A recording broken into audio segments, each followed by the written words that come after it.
The Red Room by H.G. Wells.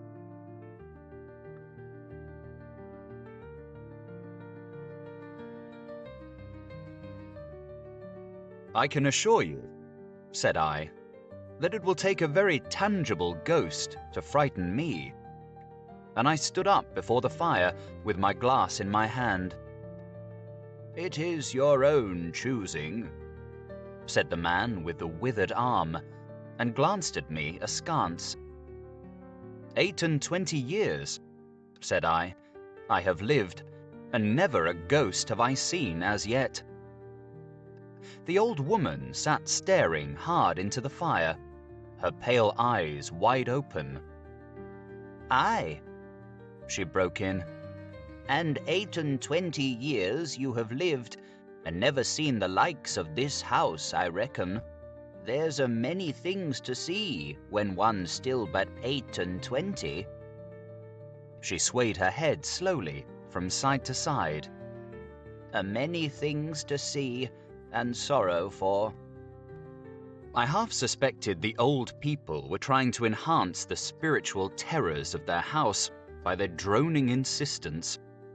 I put down my empty glass on the table and looked about the room and caught a glimpse of myself, abbreviated and broadened to an impossible sturdiness, in the queer old mirror at the end of the room.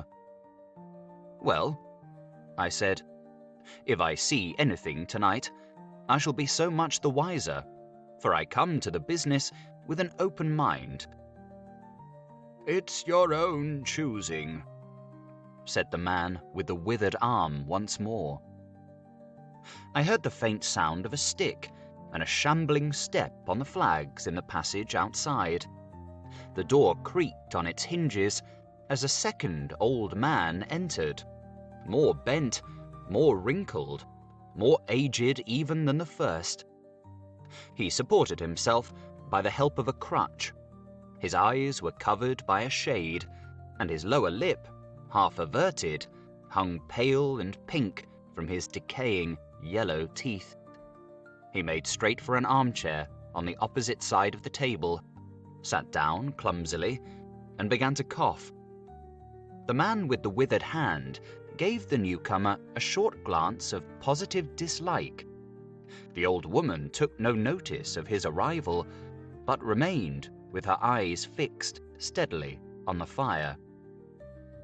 I said, it's your own choosing, said the man with the withered hand when the coughing had ceased for a while. It's my own choosing, I answered. The man with the shade became aware of my presence for the first time and threw his head back for a moment and sidewise to see me. I caught a momentary glimpse of his eyes, small and bright and inflamed. Then he began to cough and splutter again. Why don't you drink? Said the man with the withered arm, pushing the beer toward him. The man with the shade poured out a glassful with a shaking hand that splashed half as much again on the deal table. A monstrous shadow of him crouched upon the wall and mocked his action as he poured and drank. I must confess, I had scarcely expected these grotesque custodians. There is, to my mind, something inhuman in senility, something crouching and atavistic. The human qualities seem to drop from old people insensibly, day by day. The three of them made me feel uncomfortable with their gaunt silences, their bent carriage, their evident unfriendliness to me and to one another. And that night, perhaps, I was in the mood for uncomfortable impressions. I resolved to get away from their vague foreshadowings of the evil things upstairs. If, said I, you will show me to this haunted room of yours, I will make myself comfortable there. The old man with the cough jerked his head back so suddenly that it startled me, and shot another glance of his red eyes at me from out of the darkness under the shade. But no one answered me. I waited a minute, glancing from one to the other. The old woman stared like a dead body, glaring into the fire with lackluster eyes. "If," I said a little louder, "if you will show me to this haunted room of yours, I will relieve you from the task of entertaining me." "There's a candle on the slab outside the door," said the man with the withered hand, looking at my feet as he addressed me. "But if you go to the Red Room tonight—" "This night of all nights," said the old woman softly. "You go alone." "Very well," I answered shortly. "And which way do I go?"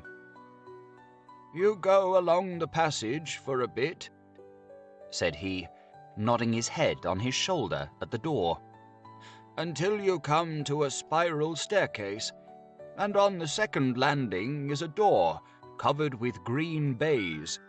Go through that and down the long corridor to the end, and the Red Room is on your left up the steps." "Have I got that right?" I said, and repeated his directions. He corrected me in one particular. "And you are really going?" said the man with the shade, looking at me again for the third time with that queer, unnatural tilting of the face. "This night of all nights," whispered the old woman. "It is what I came for," I said, and moved toward the door. As I did so, the old man with the shade rose and staggered round the table, so as to be closer to the others and to the fire. At the door, I turned and looked at them, and saw they were all close together, dark against the firelight, staring at me over their shoulders with an intent expression on their ancient faces. "Good night," I said, setting the door open. "It's your own choosing," said the man with the withered arm. I left the door wide open until the candle was well alight, and then I shut them in and walked down the chilly, echoing passage.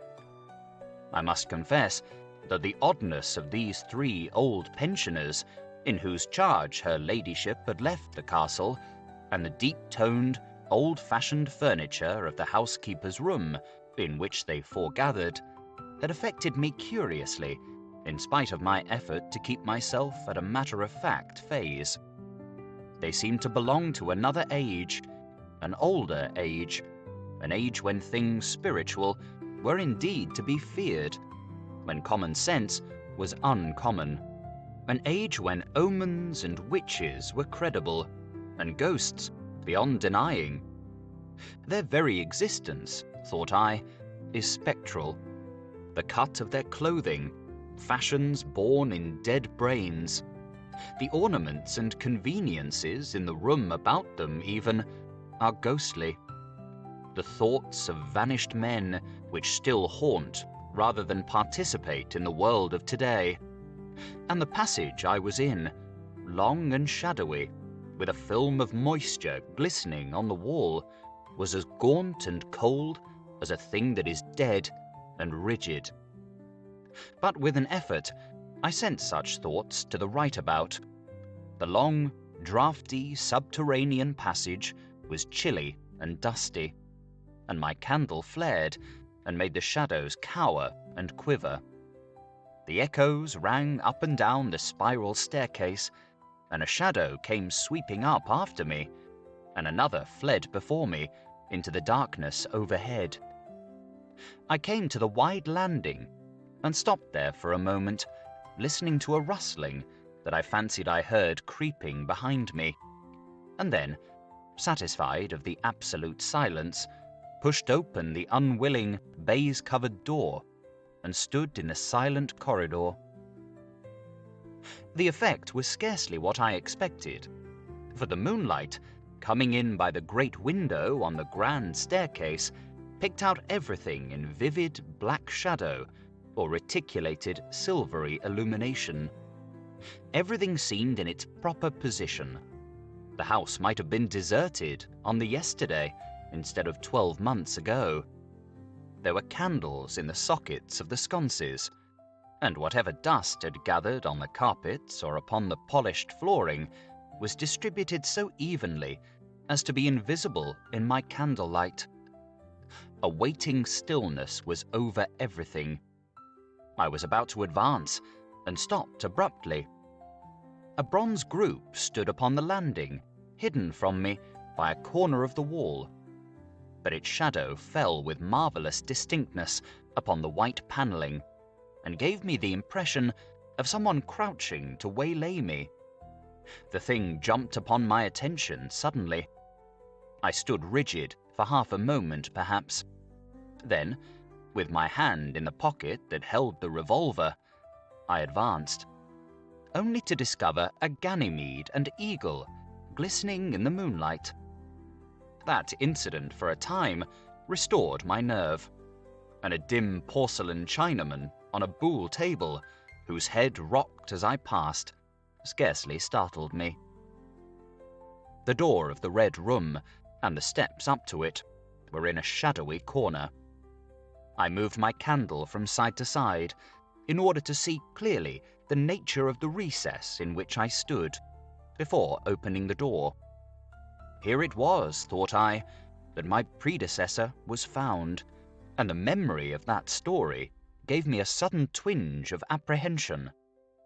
I glanced over my shoulder at the black Ganymede in the moonlight, and opened the door of the Red Room rather hastily, with my face half turned to the pallid silence of the corridor.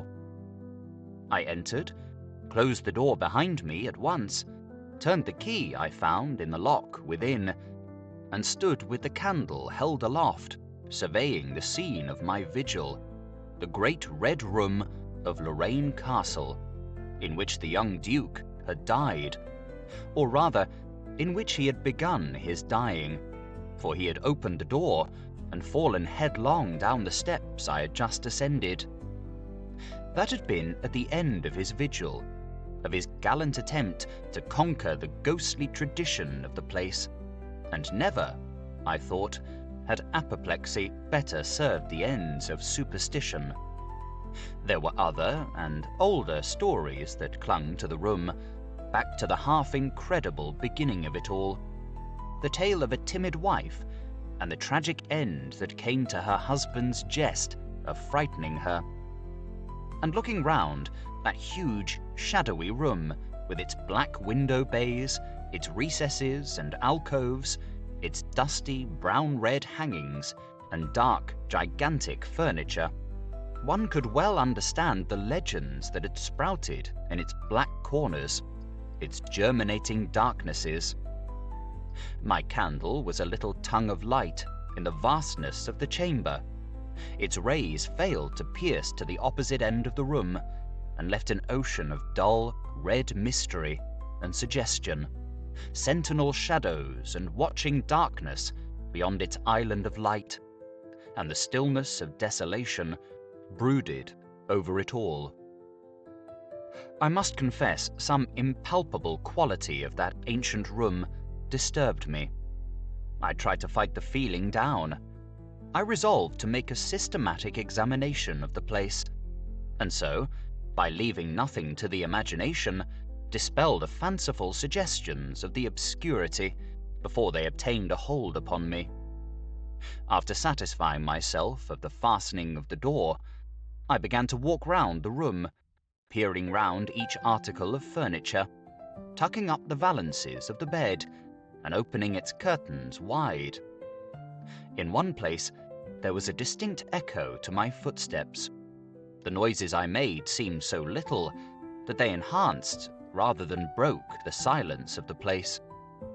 I pulled up the blinds and examined the fastenings of the several windows. Attracted by the fall of a particle of dust, I leaned forward and looked up the blackness of the wide chimney. Then, trying to preserve my scientific attitude of mind, I walked round and began tapping the oak panelling for any secret opening. But I desisted before reaching the alcove. I saw my face in a mirror. White. There were 2 big mirrors in the room, each with a pair of sconces bearing candles, and on the mantelshelf, too, were candles in china candlesticks. All these I lit, one after the other. The fire was laid, an unexpected consideration from the old housekeeper, and I lit it to keep down any disposition to shiver. And when it was burning well, I stood round with my back to it and regarded the room again. I had pulled up a chintz-covered armchair and a table to form a kind of barricade before me. On this lay my revolver, ready to hand. My precise examination had done me a little good, but I still found the remoter darkness of the place and its perfect stillness too stimulating for the imagination. The echoing of the stir and crackling of the fire was no sort of comfort to me. The shadow in the alcove at the end of the room began to display that undefinable quality of a presence, that odd suggestion of a lurking, living thing that comes so easily in silence and solitude. And to reassure myself, I walked with a candle into it and satisfied myself that there was nothing tangible there. I stood that candle upon the floor of the alcove and left it in that position.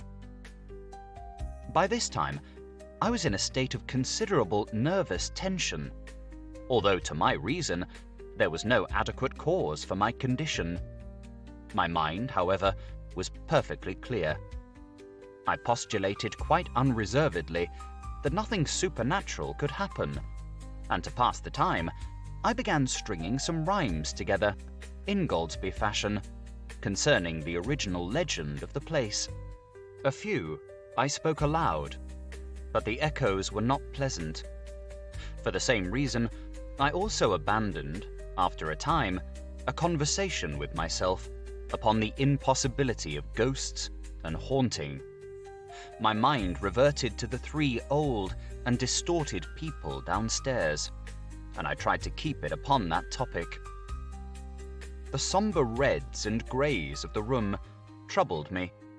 Even with its 7 candles, the place was merely dim. The light in the alcove flaring in a draught, and the fire flickering, kept the shadows and penumbra perpetually shifting and stirring in a noiseless, flighty dance. Casting about for a remedy, I recalled the wax candles I had seen in the corridor, and, with a slight effort, carrying a candle and leaving the door open, I walked out into the moonlight, and presently returned with as many as 10. These I put in the various knick-knacks of china with which the room was sparsely adorned, and lit and placed them where the shadows had lain deepest, some on the floor, some in the window recesses, arranging and rearranging them, until at last my 17 candles were so placed that not an inch of the room but had the direct light of at least one of them. It occurred to me that when the ghost came, I could warn him not to trip over them. The room was now quite brightly illuminated. There was something very cheering and reassuring in these little, silent, streaming flames, and to notice their steady diminution of length offered me an occupation and gave me a reassuring sense of the passage of time. Even with that, however, the brooding expectation of the vigil weighed heavily enough upon me. I stood watching the minute hand of my watch creep towards midnight. Then something happened in the alcove. I did not see the candle go out. I simply turned and saw that the darkness was there, as one might start and see the unexpected presence of a stranger. The black shadow had sprung back to its place. "By Jove," said I aloud, recovering from my surprise. "That draft's a strong one." And taking the matchbox from the table, I walked across the room in a leisurely manner to relight the corner again. My first match would not strike, and as I succeeded with the second, something seemed to blink on the wall before me. I turned my head involuntarily and saw that the 2 candles on the little table by the fireplace were extinguished. I rose at once to my feet. "Odd," I said. "Did I do that myself in a flash of absent-mindedness?" I walked back, relit one, and as I did so, I saw the candle in the right sconce of one of the mirrors wink and go right out, and almost immediately its companion followed it. The flames vanished as if the wick had been suddenly nipped between a finger and thumb, leaving the wick neither glowing nor smoking, but black. While I stood gaping, the candle at the foot of the bed went out, and the shadow seemed to take another step toward me. "This won't do," said I, and first one, and then another candle on the mantel-shelf followed. "What's up?" I cried, with a queer high note getting into my voice somehow. At that, the candle on the corner of the wardrobe went out, and the one I had relit in the alcove followed. "Steady on," I said. "Those candles are wanted," speaking with a half-hysterical facetiousness and scratching away at a match the while.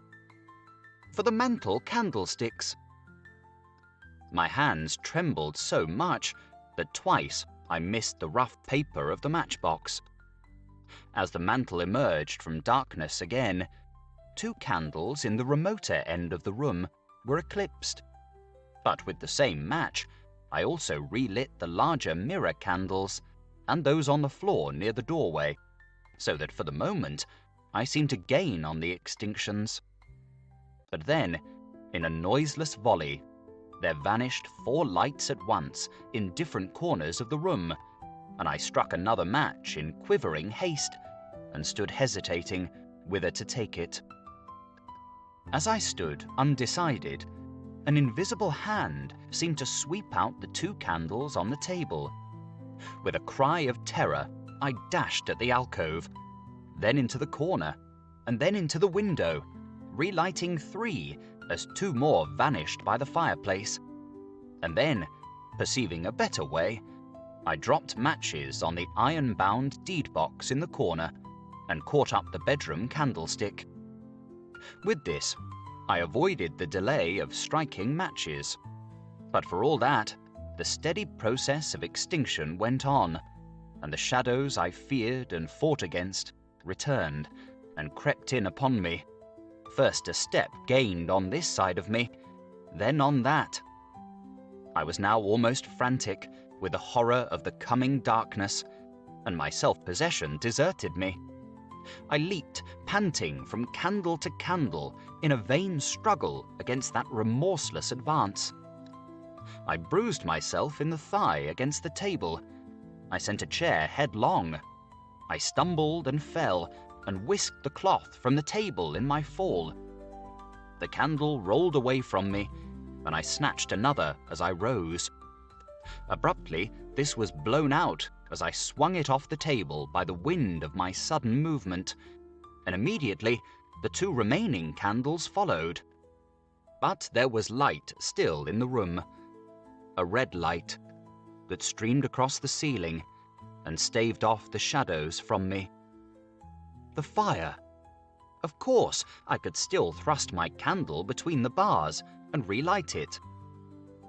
I turned to where the flames were still dancing between the glowing coals and splashing red reflections upon the furniture, made 2 steps toward the grate, and incontinently, the flames dwindled and vanished. The glow vanished, the reflections rushed together and disappeared, and as I thrust the candle between the bars, darkness closed upon me like the shutting of an eye, wrapped about me in a stifling embrace, sealed my vision, and crushed the last vestiges of self-possession from my brain. And it was not only palpable darkness, but intolerable terror. The candle fell from my hands, I flung out my arms in a vain effort to thrust that ponderous blackness away from me, and lifting up my voice, screamed with all my might. Once, twice, thrice. Then I think I must have staggered to my feet. I know I thought suddenly of the moonlit corridor, and with my head bowed and my arms over my face, made a stumbling run for the door. But I had forgotten the exact position of the door, and I struck myself heavily against the corner of the bed. I staggered back, turned, and was either struck or struck myself against some other bulky furnishing. I have a vague memory of battering myself thus, to and fro in the darkness, of a heavy blow at last upon my forehead, of a horrible sensation of falling that lasted an age, of my last frantic effort to keep my footing, and then I remember no more. I opened my eyes in daylight. My head was roughly bandaged, and the man with the withered hand was watching my face. I looked about me, trying to remember what had happened, and for a space I could not recollect. I rolled my eyes into the corner and saw the old woman, no longer abstracted, no longer terrible, pouring out some drops of medicine from a little blue phial into a glass. "Where am I?" I said. "I seem to remember you, and yet I cannot remember who you are." They told me then, and I heard of the haunted Red Room as one who hears a tale. "We found you at dawn," said he, "and there was blood on your forehead and lips." I wondered that I had ever disliked him. The three of them, in the daylight, seemed commonplace old folk enough. The man with the green shade had his head bent, as one who sleeps. It was very slowly I recovered the memory of my experience. "You believe now," said the old man with the withered hand, "that the room is haunted?" He spoke no longer as one who greets an intruder, but as one who condoles with a friend. "Yes," said I, "the room is haunted." "And you have seen it, and we who have been here all our lives have never set eyes upon it, because we have never dared. Tell us, is it truly the old Earl who—" "No," said I, "it is not." "I told you so," said the old lady with the glass in her hand. "It is his poor young countess who was frightened." "It is not," I said. "There is neither ghost of Earl nor ghost of Countess in that room. There is no ghost there at all. But worse, far worse, something impalpable." "Well?" they said. "The worst of all the things that haunt poor mortal men," said I, "and that is, in all its nakedness, fear. Fear that will not have light nor sound, that will not bear with reason, that deafens and darkens and overwhelms. It followed me through the corridor. It fought against me in the room." I stopped abruptly. There was an interval of silence. My hand went up to my bandages. The candles went out, one after another, and I fled. Then the man with the shade lifted his face sideways to see me, and spoke. "That is it," said he. "I knew that was it. A power of darkness. To put such a curse upon a home. It lurks there, always. You can feel it, even in the daytime, even of a bright summer's day, in the hangings, in the curtains, keeping behind you, however you face about. In the dusk, it creeps in the corridor and follows you, so that you dare not